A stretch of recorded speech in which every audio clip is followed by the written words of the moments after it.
3 de setembro de 2016, o presidente dos Estados Unidos, Barack Obama, e da China, Xi Jinping, ratificam Acordo do Clima, assinado em Paris. 1º de junho de 2017, após muitas ameaças, o presidente americano Donald Trump enfim cumpriu sua promessa e deu o primeiro passo para tirar os Estados Unidos do maior acordo internacional sobre clima da história, o Acordo de Paris. 28 de janeiro de 2018, Trump estaria disposto a assinar o Acordo de Paris caso fosse feita uma nova versão do Tratado Ambiental. 13 de fevereiro de 2018, Dan Coats, chefe da inteligência dos Estados Unidos, contrariou o ceticismo do presidente Donald Trump e de outros membros de seu governo e fez um alerta para as mudanças climáticas. 14 de fevereiro de 2018, clima extremo aumentará mesmo que se cumpra o Acordo de Paris, diz estudo publicado pela revista Science Advances. 20 de fevereiro de 2018, mar subirá 20 centímetros para cada 5 anos de atraso no Acordo de Paris, segundo cientistas do Instituto de Potsdam, na Alemanha, e publicado na revista Nature Communications. Oi! Eu sou a Mila Massuda e, para quem não me conhece, eu sou do canal Blablalogia, de divulgação científica e educação. No vídeo de hoje, eu queria trazer uma polêmica atual, mas que já vem sendo discutida há um bom tempo, que é a questão da problemática ambiental, e especificamente as mudanças climáticas. As mudanças climáticas, elas devem ser entendidas por uma perspectiva sistêmica, o que significa que tudo influencia e é influenciado por outras partes. A gente tem que olhar no sistema global. A gente tem um problema planetário. Por quê? É difícil traçar especificamente a origem desse problema, porque é uma origem difusa e múltipla, e também os impactos, porque uma coisa que acontece num ponto do nosso planeta pode interferir em diversos outros. Quando a gente fala de um problema ambiental, ele não entende as nossas fronteiras nacionais, ele não respeita isso. Então, o problema não é só quando ele ocorre, ele é originado no Brasil, ele não se limita só ao Brasil, ele se expande para outros lugares. Outra questão é que os problemas ambientais, eles são cumulativos e transgeracionais, ou seja, eles vão sendo passados de geração para geração. Então, algo que é produzido por mim pode afetar meus filhos e meus netos. Já deu para entender que essa é uma questão que não pode ser solucionada isoladamente por cada país. Ele deve ser pensado em conjunto, já que nós estamos degradando um bem público global, que é a atmosfera. Deixa eu fazer um parêntese sobre os bens públicos globais. 2 características são utilizadas para defini-los. A primeira é a da não rivalidade, ou seja, o seu consumo não disponibiliza, ou seja, não prejudica a disponibilidade desse bem para o consumo de terceiros. O segundo item é o da não exclusividade, o que significa que ninguém pode ser excluído de usufruir dos benefícios desse bem. Eu adorei o artigo que falava sobre mudanças climáticas, porque ele põe até uma piadinha que essa é uma problemática que não deveria mais ser entendida como um bem público global, mas talvez um mal público global. O que vocês acham? Vamos voltar para aquela história de como solucionar essa questão. Os países vão precisar se encontrar e traçar acordos globais. A construção desses acordos implica em 3 coisas: a elaboração de princípios, regras e procedimentos que vão ajudar os chefes de estados a tomarem decisões quanto às ações a serem executadas em seus países. Um dos mais importantes encontros que a gente pode citar sobre uma das reuniões internacionais mais importantes que ocorreu a respeito da problemática ambiental foi a Rio 92 ou Eco 92, que aconteceu aqui no Brasil em 1992. O nome dela é meio longo, eu vou precisar de uma ajuda aqui. É a 2ª Conferência das Nações Unidas sobre o Desenvolvimento e Meio Ambiente. Foram realizadas vários tratados e um que falava de mudanças climáticas é a Convenção Quadro das Nações Unidas sobre a Mudança do Clima. Esse tratado tinha como objetivo a estabilização da concentração dos gases do efeito estufa, em específico o gás carbônico, de forma que a gente não tivesse concentrações danosas no sistema climático. A preocupação seria: não podemos deixar que a média global de temperatura se eleve. Depois da Rio de 92, diversos outros encontros foram realizados para que as partes, ou seja, os países, os estados, encontrassem soluções comuns que atendessem às metas de estabilização dos gases do efeito estufa. Essas reuniões aconteciam nas chamadas conferências das partes. Em torno da construção desses acordos internacionais, surge agora um novo conceito, que é o de regime internacional. Para a questão das mudanças climáticas, então, a gente entrou num regime climático. O que é isso? São as regras que foram estabelecidas nesses encontros que vão determinar as ações de cada país. O regime climático ele foi caracterizado em 2 períodos. O primeiro, de 1990 até 2009, é o regime do Protocolo de Quioto. Se você estranhou essa data, 1990, sendo que a Rio foi 92 e o Protocolo de Quioto é só de 97, é porque isso já vem sendo debatido e eles vão usar dados climáticos de 1990. E não só dados climáticos, mas dados das emissões de gases do efeito estufa a partir de 1990. Então, eles começam a considerar desde 90 e vai até 2009. O segundo período, ele é a partir de 2009, a gente fala que ele é pós-protocolo de Quioto, né? Pós-Quioto, porque o protocolo de Quioto gerou várias controvérsias e a não adesão de vários países importantes nessa questão da estabilização e da redução dos gases do efeito estufa na atmosfera. Vou explicar por que o protocolo de Quioto foi tão polêmico.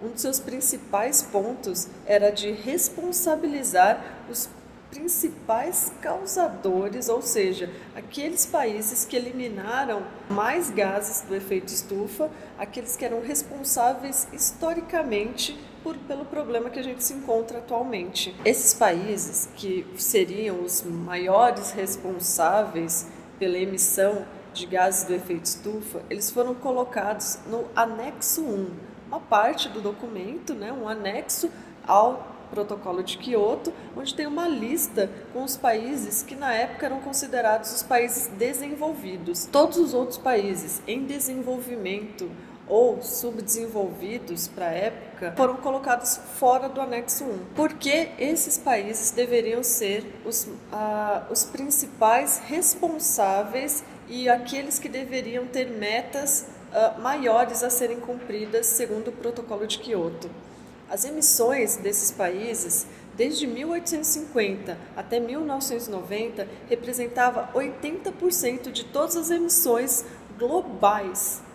Não só isso, essas emissões, eles desconsideram a parte de agricultura e pecuária, e aí são as emissões referentes principalmente à queima de combustíveis fósseis, ou seja, o que ajudou esses países a se industrializarem e logicamente se beneficiarem no comércio internacional. É importante ressaltar que eles não ficaram ricos à toa, eles ficaram ricos com base nesse desenvolvimento industrial, a base da queima de combustíveis fósseis, emitindo muitos gases do efeito estufa, e em 1990 eles eram responsáveis pelo fluxo de 82% de todo o capital global, de toda a população mundial, só 20% é que tinha esse poder aquisitivo em mãos. Foram 2 princípios que fundamentaram, então, o Protocolo de Quioto.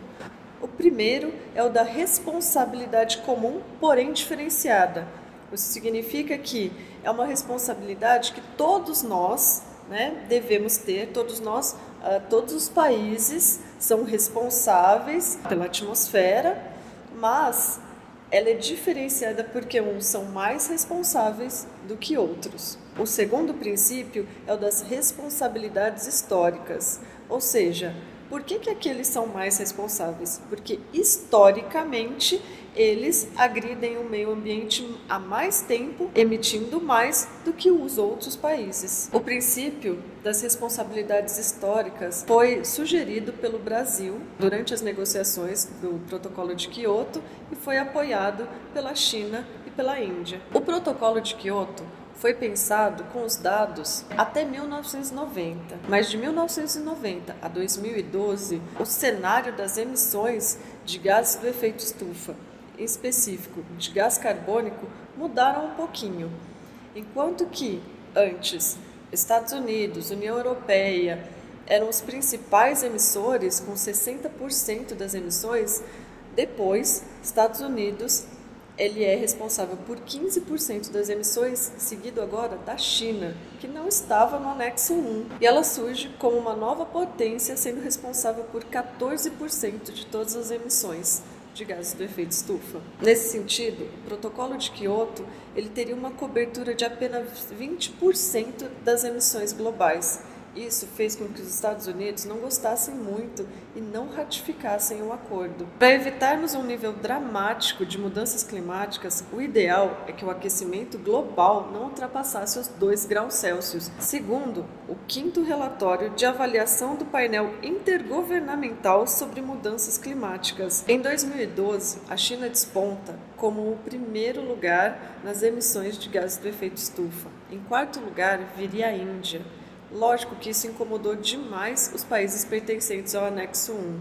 Não só os Estados Unidos não assinaram o acordo, mas agora o Canadá se retira do acordo. Os conflitos gerados pelo Protocolo de Quioto devem ser entendidos também como uma briga por liderança. Durante o Protocolo de Quioto, quem assumiu um papel central nas negociações foi a União Europeia. Os Estados Unidos, eles começaram com o presidente Bill Clinton na época, eles se interessaram pelo acordo, eles assinam o acordo, mas quando entra o presidente George Bush, eles não ratificam o acordo. Ou seja, os Estados Unidos não tinham um papel central e as ideias da União Europeia de assumir uma maior responsabilidade por causa do seu histórico de emissões não agradou muito países como Canadá e Estados Unidos. Após a saída do presidente Bush, e aí vem diversas outras conferências das partes, os Estados Unidos começam a se reaproximar e se interessar no governo do presidente Barack Obama. É aí que o presidente Obama começa a colocar a influência dos Estados Unidos, revendo esse painel de emissões. Espera lá, antes nós éramos realmente os maiores emissores e nós deveríamos ter metas, mas agora esse painel mudou, os países em desenvolvimento superaram as emissões, o que não significa também que houve uma redução desses países que agora não têm uma representatividade global em porcentagem, mas eles continuam emitindo bastante, só que agora os países em desenvolvimento estão emitindo muito mais. Eles não deveriam também ter metas de redução e é nesse momento que os princípios do Protocolo de Quioto caem, da responsabilidade comum, porém diferenciada, e o princípio das responsabilidades históricas. Eles perdem sua força. Em 2009, ocorreu uma nova conferência das partes, na verdade, a conferência número 15, em Copenhague, na Dinamarca. E alguns países começaram a chamar a atenção não só por sua taxa de crescimento, mas pelas emissões de gases do efeito estufa. Eles foram apelidados de BRICS, que seria o Brasil, a Rússia, a Índia, a China e a África do Sul. Por que eles chamam a atenção? Agora, eles são responsáveis por 47% de todas as emissões globais e 14% das emissões acumuladas. E qual foi o resultado do Acordo de Copenhague? A ideia era evitar ao máximo que se elevasse a temperatura em 2 graus Celsius. O que foi decidido? Que para isso, cada representante ia para sua casa, ia para o seu país, e lá eles iam traçar as suas metas para que ocorresse a redução da emissão dos gases do efeito estufa. Então, a última parte do documento era um anexo em branco que os países deveriam pensar quais seriam as suas ações, quais seriam as suas propostas de ações para que num próximo encontro eles fechassem de fato um novo acordo internacional. As novas propostas deveriam estar prontas até 2010. O interessante é que esse novo acordo cobriria agora não mais os 20% das emissões como o Protocolo de Quioto, ele cobriria 80% das emissões globais. Por quê? Porque novos países, ou seja, mais países, aderiram ao acordo e teriam metas de redução. Seriam eles a União Europeia, os Estados Unidos, o Japão, o Canadá, a Austrália, a Coreia do Sul, a China, a Índia, o Brasil, a África do Sul e a Indonésia. O fechamento das negociações do Acordo de Copenhague só ocorreria em 2015, numa nova conferência das partes realizada agora em Paris, que seria o Acordo de Paris, onde os países trariam a sua lição de casa, que deveria ter sido terminada até 2010, que são as contribuições nacionalmente definidas. Voltando, essas contribuições são as medidas e as ações que seriam tomadas por cada país para que houvesse não só a estabilização, mas a redução da emissão dos gases do efeito estufa, de forma a impedir um aumento de 2 graus Celsius na média global de temperatura. O Acordo de Paris, então, foi bem mais aceito do que o Protocolo de Quioto, porque ele parecia mais justo quanto à questão das emissões de gases do efeito estufa, a responsabilidade era realmente compartilhada, os países apresentavam as suas propostas de metas e ações, mas ele ficou meio abalado desde 2015, quando ocorre a proposta de saída do Reino Unido da União Europeia.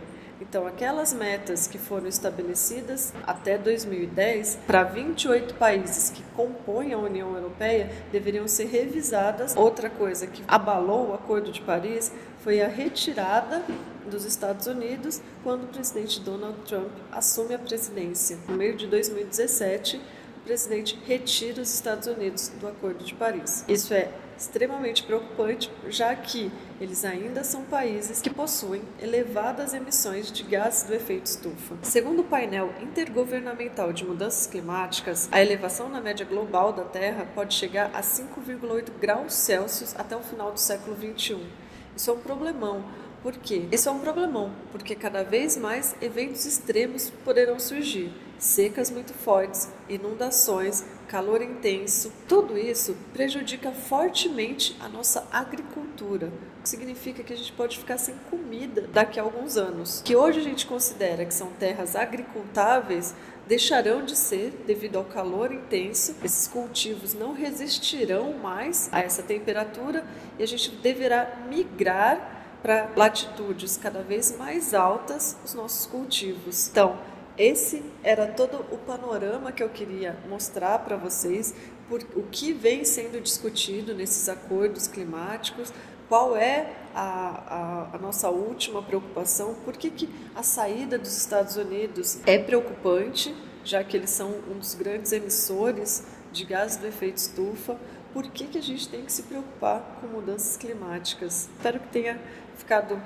claro e até mais.